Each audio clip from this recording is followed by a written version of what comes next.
ሰላም ጤና ይስጥልን የሐሳብ ዴሊ ቤተሰቦቻችን በዛሬው ጨቋኙና አምባገነኑ የግብጽ ፕሬዝዳንት አልሲሲ እሳቸው በአሁን ሰዓት ላይ ዓለም አቀፋዊ ትልቅ የተባለ ተጽዕኖ እየደረሰባቸው ነው። ተጽዕኖም የሰብአዊ መብት ጥሰት ሊበቃ ይገባል እየተባሉ ነው። እሳቸው በሂውማን ራይት ዎች እንዲሁም በአምነስቲ ኢንተርናሽናል እንዲሁም አፍሪካን ኮሚሽንም መግለጫም ሪፖርትም እያወጡ ነው። የግብጽ ጉዳይ አሳሳቢ ደረጃ ላይ ደርሷል ተብሏል። የግብጽ የሰብአዊ መብት ጥሰት በአሁን ሰዓት ላይ ከአፍሪካ ትልቁን ደረጃ እንዲሁም በዓለም አቀፍ ደረጃ ግዙፍ እየሆነ መጥቷል። ግብጽ በዚህ ሰዓት ላይ ከጊዜ ወደ ጊዜ ከፍተኛ ደረጃ የተባለ የፖለቲካ እስረኞች፣ ጋዜጠኞችም ጭምር እንዲሁም አስገድደው መድፈርና መሰወርም እንዲሁም ከዚህ በፊት የነበሩ የመንግስት አስተዳደሮችንም ጭምር በጅምላ መግደልም መረሸንም ተያይዘውታል። እንዲሁም በሳይናይ በረሃ የግብጽ እንቅስቃሴ እየከፋ መጥቷል። ልክ እንደ ሄሚቲ እንደ አርኤስኤፍ አይነት እንቅስቃሴ ቡድናዊነትም ዘረኝነትም እየታየ ነው። እነዚህን መረጃዎች አብረን የምንመለከት ይሆናል። አብራችሁን ሁኑ። የአፍሪካ የሰብአዊና የህዝቦች መብት ኮሚሽን በአህጉሪቱ ውስጥ ያለውን እንቅስቃሴ ገምግሞ ነበር። በዚህ እንቅስቃሴ ውስጥም ሪፖርት አውጥቷል በትላንትናው ዕለት። በሪፖርቱ ላይ ግብጽ በአስከፊ ደረጃ ላይ እንደምትገኝ ተናግሯል። በ85ኛው ጉባኤ ላይ ግብጽ ሪፖርቷን አቅርባ ነበር። ግን የግብጽ ሪፖርትን ትረካ ብሎ ጠርቶታል። የግብጽ ሰብአዊ መብት ጥሰት ከ10 ዓመታት ወዲህ ታይቶ ያልታወቀ አይነት ደረጃ ላይ መድረሱንም ግልጽ አድርጓል። ከ10 ዓመታት በፊት አብዱልፈታህ አልሲሲ በጉልበት በወታደራዊ ኃይል የግብፅን መንግስት ሙሉ በሙሉ ተቆጣጥረዋል። እንዲሁም ግብፅን ሙሉ በሙሉ ጥብቅ ቁጥጥር እንዲደረግባት አድርገዋል።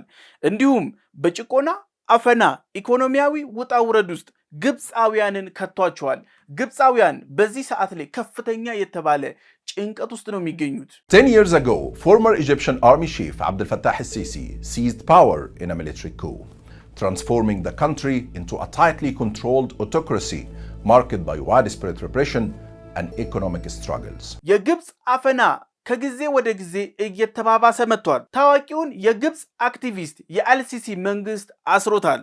እንዲህም ብሎ ነው ያሰረው። የታሰረበትን ምክንያት ሐሳቡን በማህበራዊ ሚዲያ ላይ ስለጻፈ ስለገለጸ ብቻ ነው የታሰረው።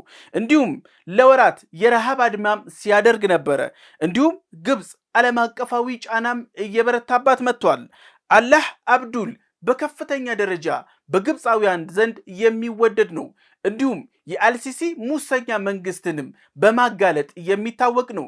እነ እንግሊዝን ጨምሮ የተለያዩ ግዙፍ ትልልቅ ሀገራትም በግብፅ ላይ ይሄንን አክቲቪስት በመናገር መብቱን ብቻ ተጠቅሙ ይሄን ነገር ስላደረገ እስር አይገባውም ልትፈችው ይገባል የሚል ዓለም አቀፋዊ ውግዘትም እያስተናገደች ነው። Protesters have come out in force in support of jailed British Egyptian activist Alaa Abdel Fattah. He's been on hunger strike for months. Since the summit opened, he's also been refusing water, with rights groups and his family expressing growing fears for his health. International pressure is mounting for his release. አምባገነኑ የአልሲሲ መንግስት በከፍተኛ ደረጃ አልሲሲ መንግስታዊ መዋቅሮችን ከላይ እስተታች የመሪነት ቦታዎችን ሁሉንም በቤተሰቦቻቸው መተካት ጀምረዋል። እንዲሁም የአልሲሲ ልጅ ሚዲያዎችን ሙሉ በሙሉ የሀገሪቷን ናሽናል ሚዲያንም ጨምሮ እንዲቆጣጠር አድርገውታል። ፕሮግራሞች በሙሉ የአልሲሲን ፖሊሲ እንዲያመሰግኑ እንዲሁም የአልሲሲን መንግስትን በማወደስ ላይ እንዲመሰረቱ እያደረጉ ነው። ሀቅ ላይ የተመሰረቱ ሚዲያዎችን ሙሉ በሙሉ ዘግቷቸዋል። እንዲሁም ጋዜጠኞችን ከሀገር አሰድዷል። የተቀሩትንም በጅምላ አስሯቸዋል። እንዲሁም አሁን በግብፅ ሚዲያ ነፃነት የሚባል ነገር አይታወቅም። ፕሬስ ፍሪደም ቀልድ ሆኗል። With Egypt now ranking among the worst performers globally in press freedom. Independent media outlets are primarily blocked within the country. Television programming has shifted from political discourse to only supporting Sisi and his policies. The General Intelligence in Egypt, where Sisi's son works, owns and controls the national media completely. በጨቋኙ የአልሲሲ መንግስት ቤተሰቦቻቸው በጅምላ የታሰሩባቸው ተስፋ መቁረጥ ውስጥ ገብተዋል። እንዲሁም በአውሮፓ ሀገራት መንግስታትን መማፀን ጀምረዋል። እንዲህ እያሉ ነው ሁሉንም ነገር ሞክረናል። አምባገነኑ የግብጽ መንግስት ግን ጆሮ ዳባ ልበስ ብሏል። እንዲሁም ሀገራትም በተደጋጋሚ የሰብአዊ መብት ጥሰት በአስቸኳይ እንዲያስተካክል የአብዱልፈታህ አልሲሲ መንግስትን በተደጋጋሚ እየጠየቁ ነው። ግብጽ ግን ምንም አይነት ምላሽ እየሰጠች አይደለም። My message to the Egyptian government is simple. We've tried everything. አምባገነኑና ጨቋኙ የግብጽ መንግስት ከሀገሩ አልፎ በውጪ ሀገራት ያሉትን የግብጽን መንግስት ጨቋኙን መንግስት የሚቃወሙ አካላትን ሲስተማቲክ በሆነ መንገድ ጥቃት እንዲደርስባቸው ኢላማ አድርጎ መስራት ጀምሯል። እንዲሁም በሀገር ውስጥ ደግሞ ያሉትን በፍጥነት ያስራልም ይሰውራልም።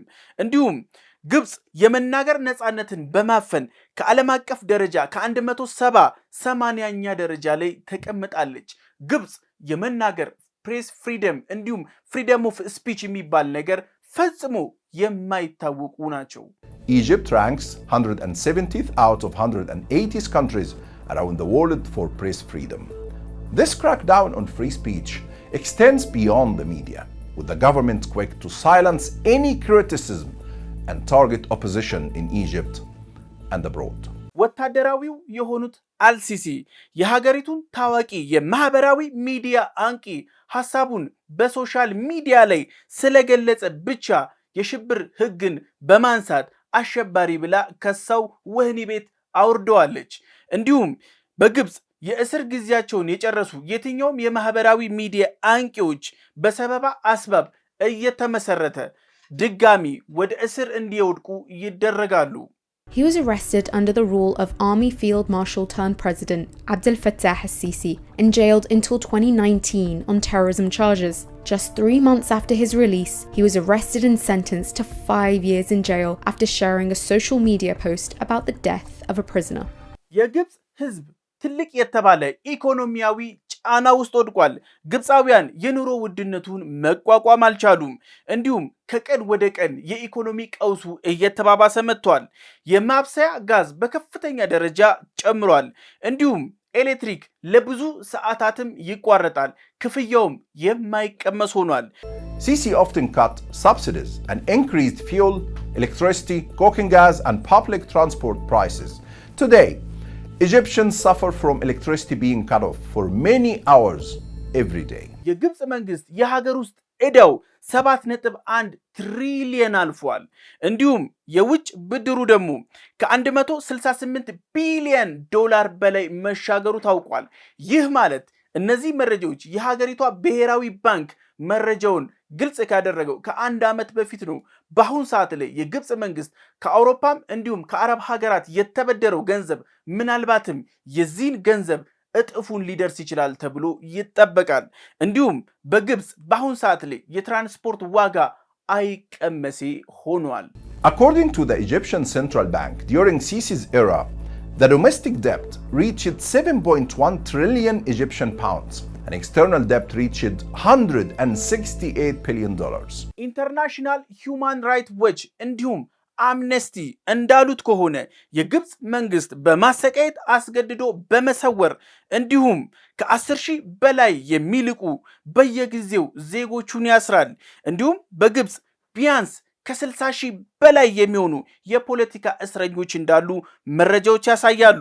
ይሄ ደግሞ በአስከፊ ሁኔታ ላይ የታሰሩት ናቸው። በአስከፊ ሁኔታ ላይ ስንል በትንሽ ክፍል ውስጥ ብዛት ያላቸው ሰዎች ይታሰራሉ። ለተላላፊ በሽታዎች እንዲሁም ሳፎኬትድ በመሆናቸው የተነሳ ከፍተኛ የሆነ የመንፈስ ጭንቀት ውስጥ እንደገቡ ታውቋል። Several human rights groups, including Amnesty International and Human Rights Watch, have accused Egypt's government of widespread abuses, from torture to enforced disappearances to the detention of tens of thousands of political prisoners. Estimates suggest Egypt is holding at least 60,000 political prisoners, many facing brutal conditions and overcrowded cells. አምባገነኑ የግብጽ ፕሬዝዳንት አንድ እንቅስቃሴን አስጀምረዋል። እንቅስቃሴው ደግሞ የጀመረው በገዛ ልጃቸው ነው። የገዛ ልጃቸው በሲናይ በረሃ ላይ አንድ ከባድ የተባለ ልክ እንደ ሱዳኑ RSF አለ እንቅስቃሴ አስጀምሯል። ይሄ እንቅስቃሴ ከባድ የሚባል ወንጀሎችን መስራት ጀምሯል። ጋዛውያንን በሂውማን ትራፊኪንግ መሸጥ ጀምሯል። እንዲሁም ከባድ የተባለ ብርን ሙሉ በሙሉ ህጋዊ አስመስሎ የማቅረብ ስራም ጀምሯል። እንዲሁም በአሁን ሰዓት ላይ ሱዳን እንዳለው እንደ ሄሚቲ ኃይል እንቅስቃሴ ጀምሯል። የገንዘብ ዝውውርም አለው። እንዲሁም ተጽዕኖ ከባድ የሚባል ደረጃ ላይ ደርሷል። እንዲሁም ከአረብ ሀገራት ጋርም ሰፊ የተባለ ግንኙነትም ጀምሯል። Mr. Ibrahim al-Urgani, a man close to Sisi and his son Mahmoud.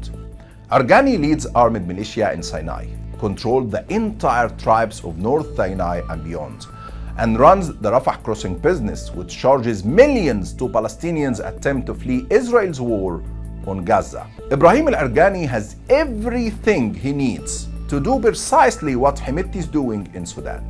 He has weapons, money, influence, substantial economic relations with the Gulf countries.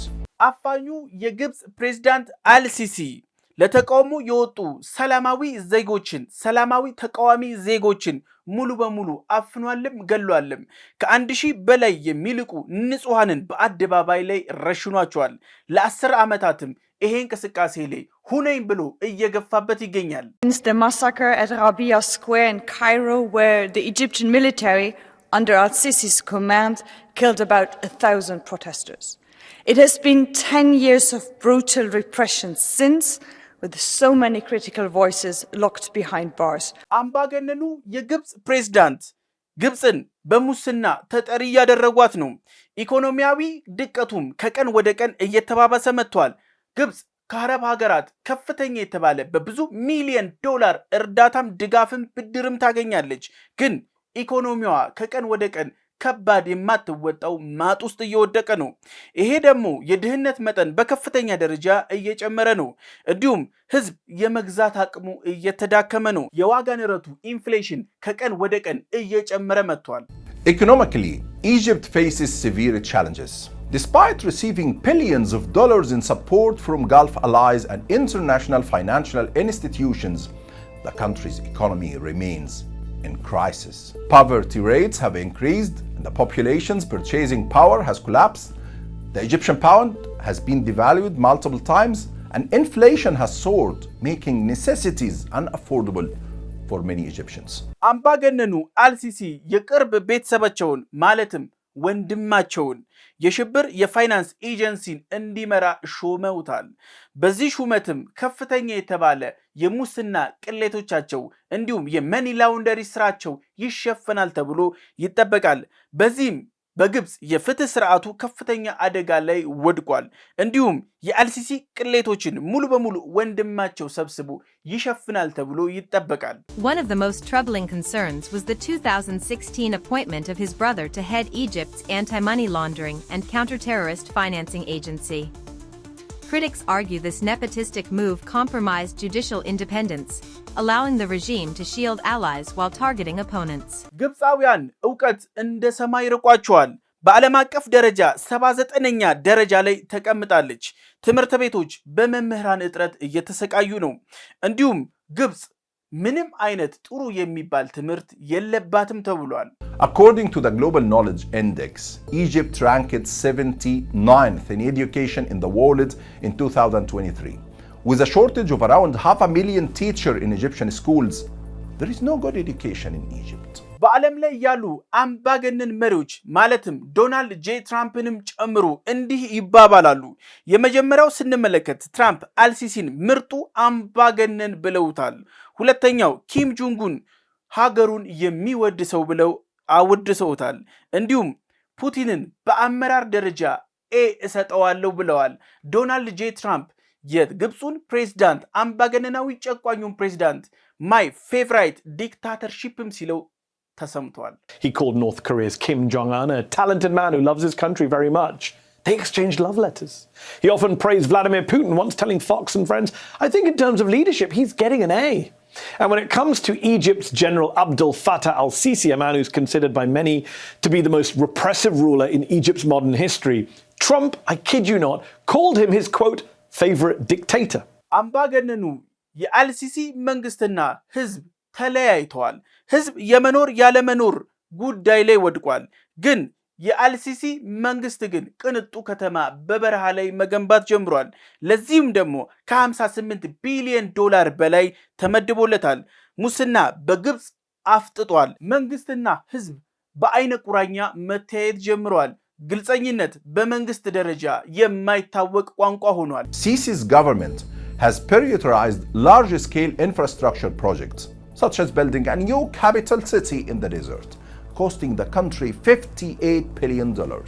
The regime's economic policies have favored the military's expanding rule in the economy, leading to concern about corruption and lack of transparency. በአምባገነኑ የአልሲሲ መንግስት ህዝብ ተማሯል። የአምባገነኑ የአልሲሲ መንግስት እና ቤተሰቦቻቸው በመኒ ላውንደሪንግ ላይ ተጠምደዋል። ህገወጥ የመጣ ገንዘብን ህጋዊ የማስመሰል ስራ እንዲሁም የአልሲሲ መንግስት ህጋዊነቱን ሙሉ በሙሉ ያጣ መንግስት ይመስላል። ተቀባይነቱ በዓለም አቀፍ ደረጃ እየቀነሰ መጥቷል።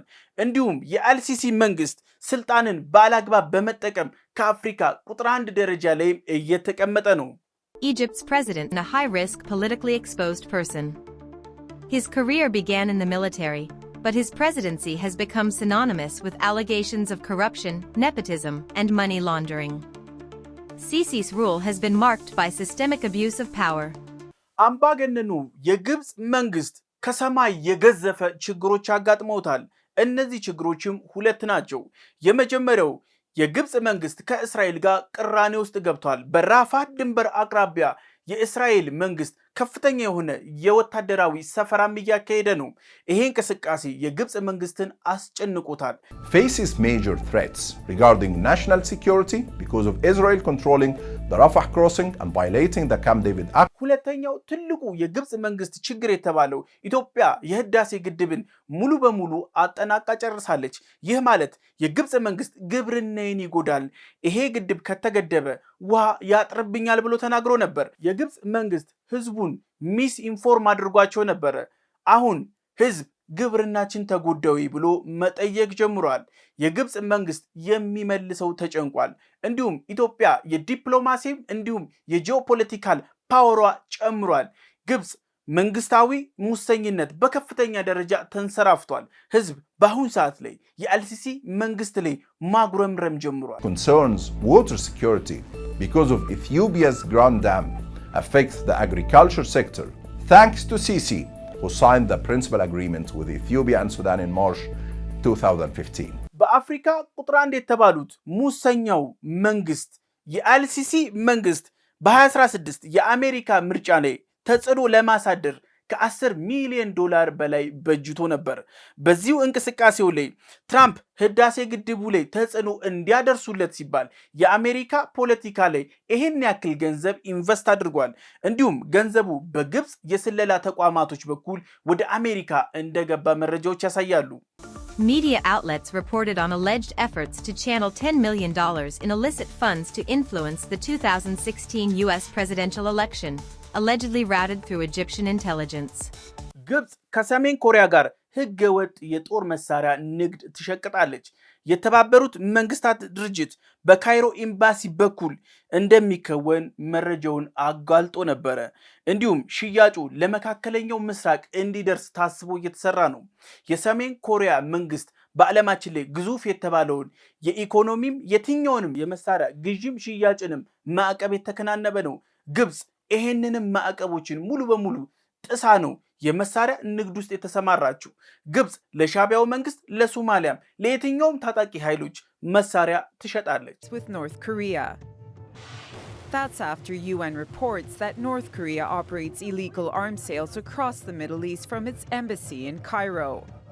አፋኙና ጨቋኙ የአልሲሲ መንግስት ከመጣ ጀምሮ እስር ቤቶች በእስረኞች መጨናነቅ ጀምረዋል። እንዲሁም መፈንቅለ መንግስት አስበውብኛል ሞክረውብኛል ያላቸውን ከ60 ሺህ በላይ የሚሆኑ እስረኞችንም አስሯል። እንዲሁም እነዚህን እስረኞች በየቀኑ በኤሌክትሪክ ቶርች ያደርጋቸዋል። እንዲሁም በከፍተኛ ደረጃ ይደበደባሉ። አስገድዶ መድፈር በየቀኑ ተግባሩ ሆኗል። Since Sisi came to power, Egypt's prison population has increased considerably. According to Human Rights Watch, more than 60,000 people have been imprisoned or prosecuted in the aftermath of the coup. Many are tortured with electric shocks, beatings, and rape. Human Rights Watch ባወጣው ሪፖርት ከሆነ ግብጽ ሐማስ እስራኤል የጋዛ ነፍስ አድን ስራ እንዳላከናውን እንቅፋት ሆኖብኛል እያለ ነው። በዚህ እንቅስቃሴው ላይ ግብጽ የምግብና የሕክምና ቁሳቁሶችን የያዙ ተሽከርካሪዎች ወደ ጋዛ እንዳይገቡ ትከለክላለች። እንዲሁም ጋዛውያን ብቸኛ ተስፋቸው ማምለጫቸው በራፋ ድንበር አቅራቢያ በግብጽ በኩል ማምለጥ ነበር። ግን ግብጽ ድንበሩን ሙሉ በሙሉ ዘግተዋለች። A new Human Rights Watch report accuses Israel, Egypt and Hamas of interfering with humanitarian workers in Gaza and blocking them from entering the area. አምባገነኑና ሽብርተኛው የግብጽ መንግስት ፕሬዝዳንት አልሲሲ የሚመሩት መንግስት እንኳን ለጋዛውያን ቀርቶ ለራሱ ህዝብ የማይራራ ነው። ይሄኛውንም ነገር ስንመለከት አንድ የግብጽ ተቃዋሚ ከዩኒቨርሲቲ ሲወጣ በዱላ እየደበደቡ አፍነው ፖሊስ ጣቢያ ድረስ ወስደውታል። እጁን ወደ ኋላ በካቴና እንዳሰሩ ወደ ላይ በመስቀል ሙሉ በሙሉ ጥፍሮቹን በፒንሳ ነቅለው አርግፈዋቸዋል። ይህንን አይነት ግፍ የሰብአዊ መብት ጥሰት የሚያከናውነው አሸባሪ የሚባለው የግብጽ መንግስት ነው። I was leaving university when I was arrested. They threw me inside the car. We went to the police station. They stripped me, blindfolded me, and cuffed my hands behind my back. They started hitting me with a wooden stick. They handcuffed me from behind and hung me from a door. My shoulders felt like they were coming out. He put pliers on my nail and pulled my nail out from its roots. የጋዛ ምስኪን ፍልስጤማውያን የመጨረሻ ተስፋቸው ይሄ ነበር። የእስራኤልን ጦር በግብጽ በኩል በማምለጥ ህይወታቸውን ማትረፍ ነበር። ፍልስጤማውያን የመጨረሻ ተስፋቸውን ሙሉ በሙሉ በግብጽ መንግስት አተውታል። የውጪ ዜጎችን እየመረጠ የግብጽ መንግስት እንዲወጡ አድርጓል። አሜሪካውያን አውሮፓውያንን የውጭ ሀገር ጋዜጠኞችንም ጭምር እንዲወጡ አድርጓል። ግን ፓለስታይኖች ላይ ግን ጨክኗል። ሙሉ በሙሉ ፍልስጤሞች ላይ በሩን ዘግቶባቸዋል። Israel says the Rafah crossing may open for foreigners to leave Gaza and enter Egypt today. It is unclear how long it will remain open, or even if it opens. But for many in Gaza, it is their last hope, an exit to escape the war. አምባገነኑ የግብጽ ፕሬዝዳንት ይሄ ሁሉ ግፍ ቢፈጽሙም እንዲሁም ዓለም አቀፍ ተቋማቶች መረጃውን ቢያጋልጡም ምንም አይነት ማዕቀብ እስካሁን ድረስ አልተጣለባቸውም። እንዲሁም ሙስና ወደ ግልጽ አሰራርነትንም እየቀየሩ ነው። የህግ የበላይነትም በግብጽ የማይታወቅ ቋንቋ ሆኗል። No sanctions or convictions have been brought against Sisi. This reflects Egypt's entrenched opacity and fragile rule of law, where corruption thrives, accountability is absent, and power protects itself. Abdel Fattah el-Sisi remains a symbol of elite impunity and systemic corruption in Egypt. በግብጽ ያለ መንግስት ፍቃድ መሰብሰብ አይቻልም። እንዲሁም ሰላማዊ ተቃውሞ ማድረግ አይቻልም። Peaceful protests are banned unless approved by the government, and the media is censored. The country's largest opposition group, the Muslim Brotherhood, is outlawed, and people suspected of membership are hunted down. የቀድሞ ፕሬዝዳንትን ጨምሮ ከ800 በላይ ሰዎች የግብጽ መንግስት እያሳደዳቸው ነው። እንዲሁም የቀድሞ አመራሮችም ላይ ሞት ፈርዶባቸዋል። እንዲሁም በዚህ ዓመት ብቻ 29 የቀድሞ የመንግስት ኃላፊዎች ሞት እንደሚፈረድባቸው ታውቋል። More than 800 people, including former President Mohamed Morsi, have been sentenced to death. And Human Rights Watch believes that at least 29 people have been executed this year. የሐሳብ ዴሊ ቤተሰቦቻችን የዛሬው ይሄን ይመስል ነበር። በቀጣይ እስከምንገናኝ ሰላም ሁኑ።